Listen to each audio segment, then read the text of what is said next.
Hello everyone, welcome back to Let's Play Legend of Zelda: A Link to the Past. I believe this is episode, what is this, 5? And unfortunately I have to let you know, you're probably already aware of this, but the audio is going to be messed up in this episode because something went wrong. I explained this in the last one that I'd done. I had ended up somehow losing the audio for 3 episodes of this series, and I am well after I'd finished producing these episodes, going back and re-recording this audio. That was stupid. Look at that. I just fell in a hole. So here I am well after the fact recording the audio for this. Unfortunately, this means that the gameplay audio will not be played, which is a little bit of a shame because the music in this game is fairly good for an SNES game. And we just finished the Tower of Hera. We got the 3 pendants that we had to do in order to get access to the Master Sword. Damn it, what am I doing?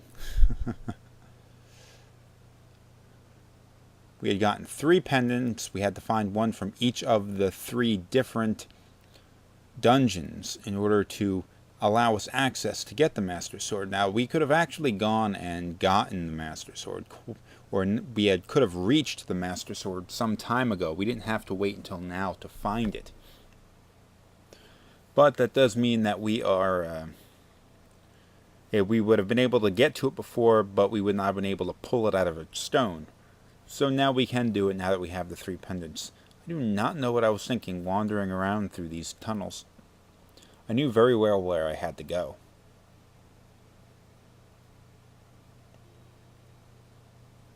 And that tunnel was not even it. Oh, what am I doing? Ah. Let the ferry go. Maybe I was looking for something at the time.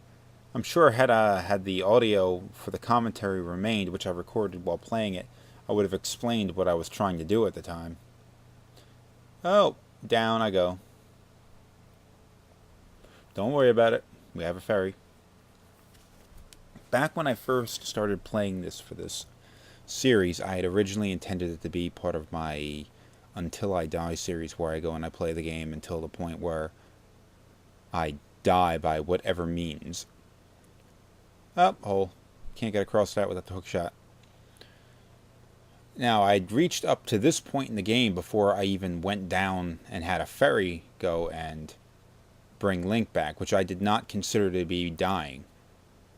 At the end of this episode, I had come to the conclusion that I had gone too far to just make one episode out of this, and would really be a shame that if I got this far into the game and decided to give up on it.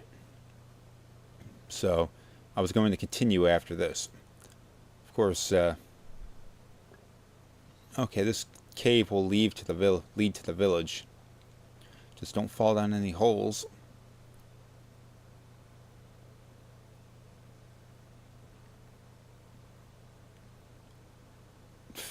Bats.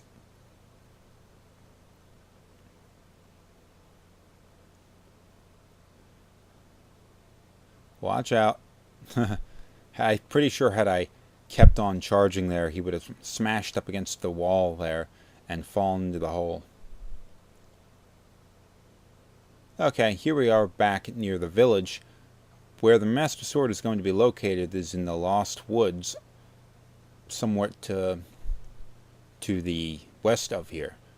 But we can't get in where we are. We have to go find an entrance into the woods.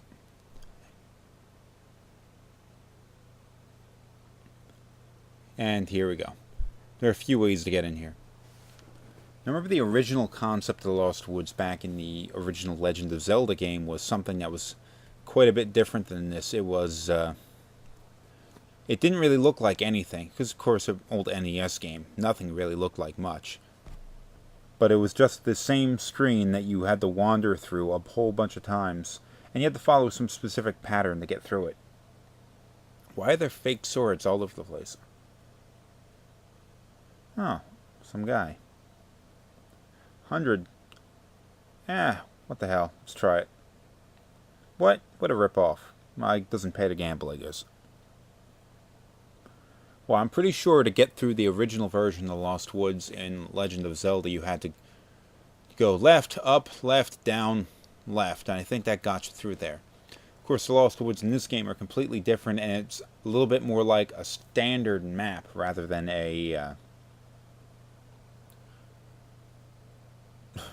rather than some strange puzzle you had to get through.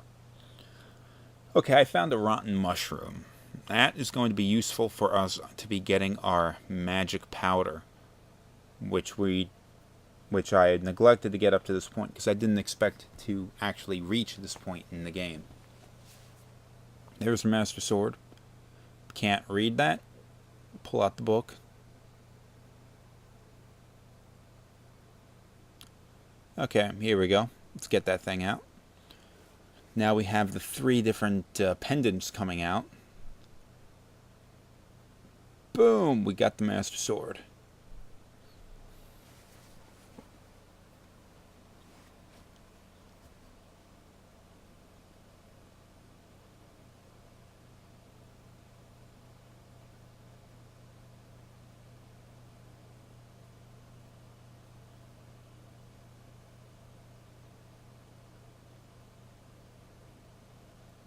Okay, now check out this awesome blue sword.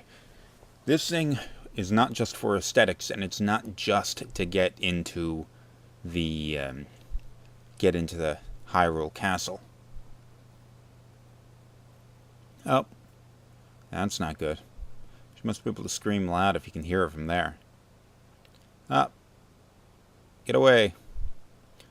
The Master Sword does nothing to hurt this guy. Nothing at all.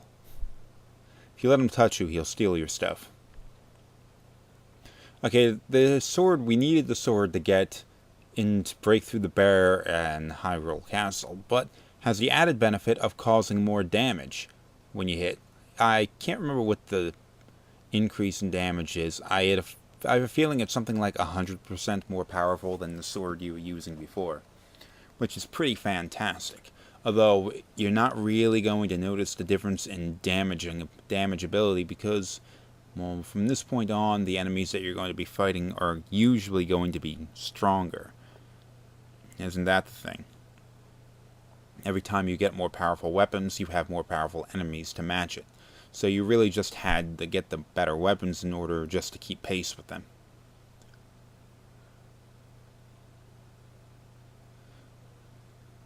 Of course, all the extra little items that we pick up are pretty cool.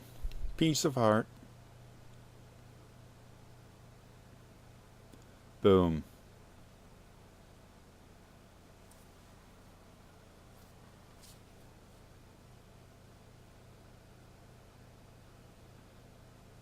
Okay, the Sanctuary. We've got to go to the Sanctuary.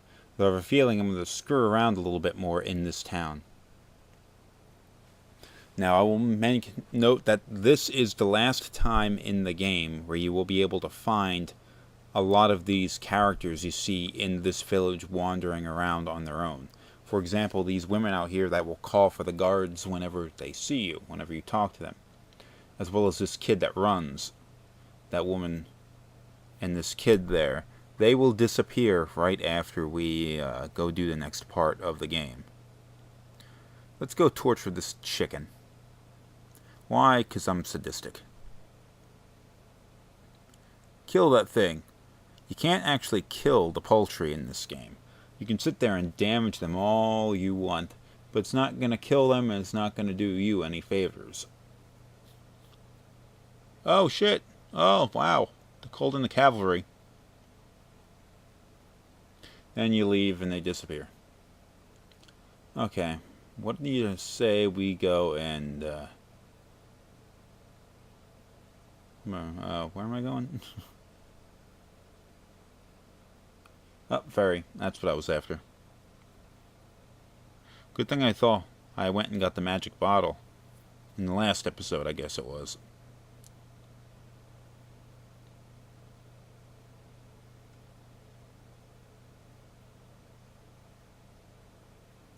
Go! Go! Go! Zelda's in trouble! All we did was screw around a little bit before we decided to go there.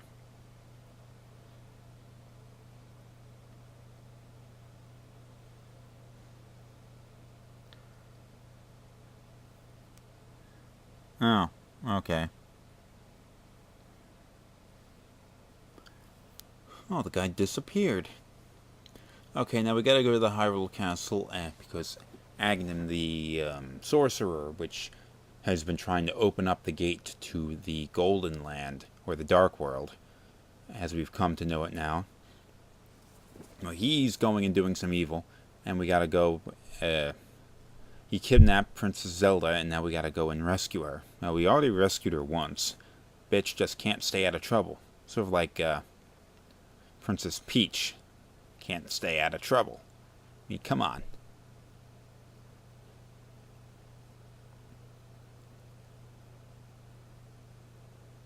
This was not really the best way for me to get there, was it? This works.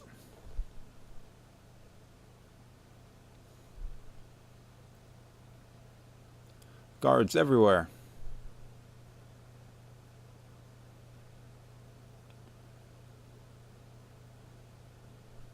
Jump. Now this place is going to be pretty much identical to the way it was before. And, but we're not going to be going to the same destination that we were last time we were here in the beginning of the game. The same enemies are going to be located, though. You're just trying to find your way up to the balcony in the front of the castle. This was not the way to do it.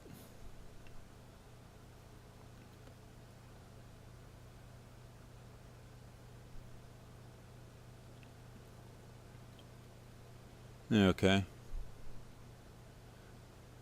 Getting lost like an idiot. There we go.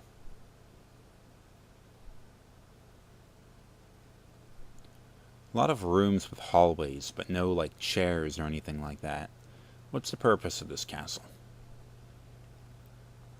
Okay, out here, this is where we had to go. And this is what we have to get through. This is what we need the Master Sword for. We need to cut this thing down. Had we been here with the regular sword and tried getting through, Link would have gotten zapped and damaged. But the Master Sword gets us through. Now these guys, now that we have the Master Sword, they are really no big threat even in pairs, because we do so much more damage. If we remember these guys back in the end of the first episode, or towards the end of the first episode, they acted as sort of like a boss, a mini boss at least, that were guarding Princess Zelda's cage or cell.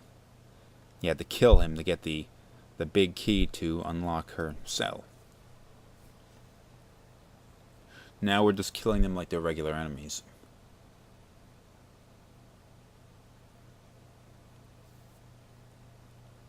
Oh, jeez, I hate this room. I can never remember which way I have to go to get through to the end. Wow, that bat, it's not a bat, it's like an eyeball with wings. It's nuts. Of course, if I were smart, I would go and I would use the torch on these braziers here and light the way. Did need the key, though. Good thing I found that.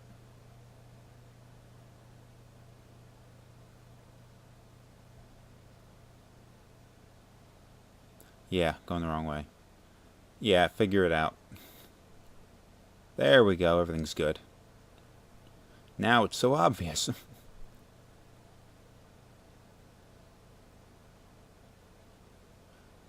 What's this about? Huh. If I remember correctly, this isn't a terribly big dungeon. Most of the dungeons in this game aren't really, really big, but they can take a while for you to complete, especially later on in the game when you have to backtrack a lot and go in one direction and the other direction. You got to remember what key opens what, where to find the keys to open doors, or there's a lot of weird little things to get around. But the dungeons themselves are not very large. Oh, that guy was just standing in the dark in a room with pits in every direction with no handrails or anything like that. That's kind of dangerous. Weren't we on the second floor when we came into this place? That guy can fire a bow and arrow in the dark. He's really good. I mean, we were on the second floor and now we're going up. Where did they find the space to do all this, to build all this stuff? I wonder.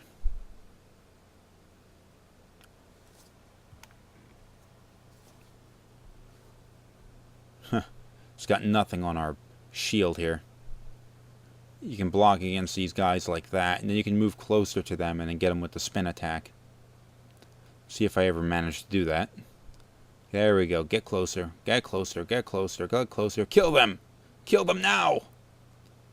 Come on, what are you doing? Screwed that up. I somehow managed to screw that up. Can you believe that crap? There we go. It's a talking plate. Okay, we can't do any direct physical harm to the Dark Wizard. Apparently that's what Shimmy Dimmy over there was talking about. Even with the Master Sword, we're not going to be able to directly attack him. And you'll see what I mean once we get to the battle. It's coming up. It's not too far ahead.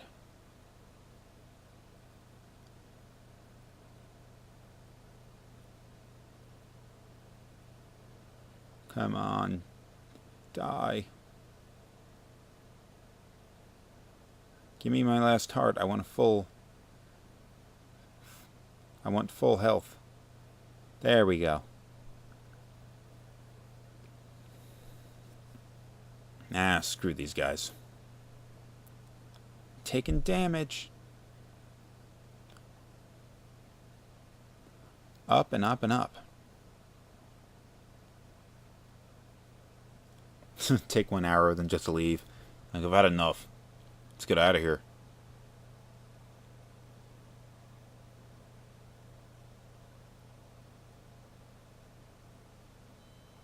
Just passing that guy behind. He didn't even realize Link was there. Okay, here we go.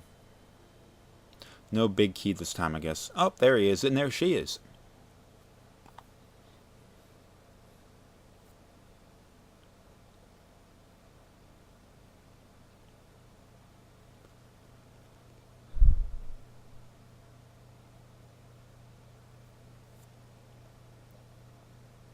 Oh, damn.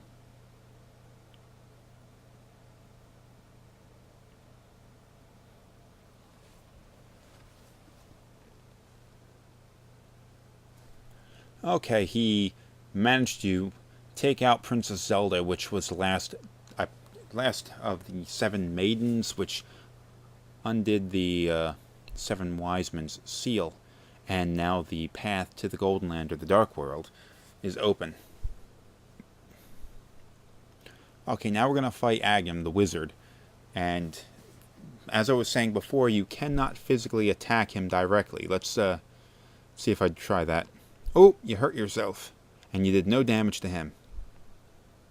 So what you have to do is reflect his magic balls back at him. Oh god, that sounded weird. Yeah, his magic balls. You gotta smack his magic balls right back into his face. Now you gotta be careful because his attacks, like right now, you cannot deflect the lightning. And no matter what kind of shield you have, you cannot block the lightning. Also, sometimes his he won't shoot the regular magic balls. He'll shoot these little smaller ones, which, like that, which instead of bouncing back to him, will just explode and hurt Link, potentially hurt Link. Like, I can't seem to manage to get the hell away from them. Oh, jeez. Doing really bad. If he doesn't follow you, that means he's going to use lightning. Okay, now that I've demonstrated all that, quit screwing around and start hurting the guy. Now, I think this was actually a pretty good piece of game design that Nintendo did here, having you bounce his power back at him in order to hurt him, you not even being able to damage him directly. That was pretty cool, I think.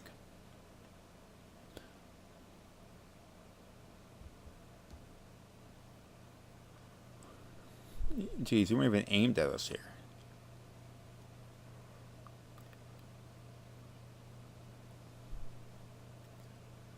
Oh yeah, you can miss. I'm not quite sure what the ability for you to miss was based on, because it doesn't always seem to be based on what angle you are attacking from. Sometimes it just seems to go off a little haywire, you know.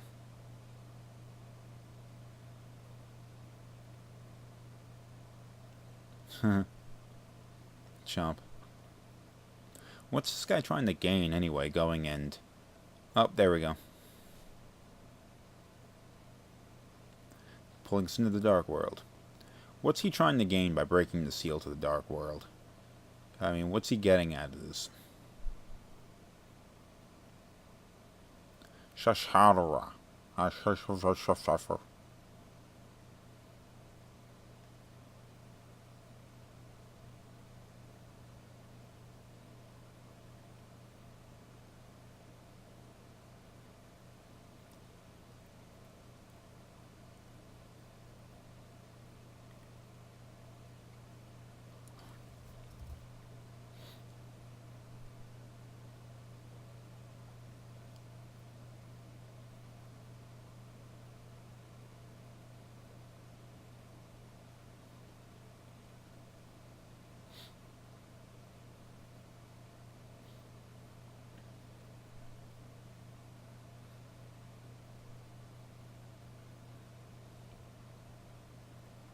Okay, we've reached the Dark World, and I'm going to bring the episode to a close here.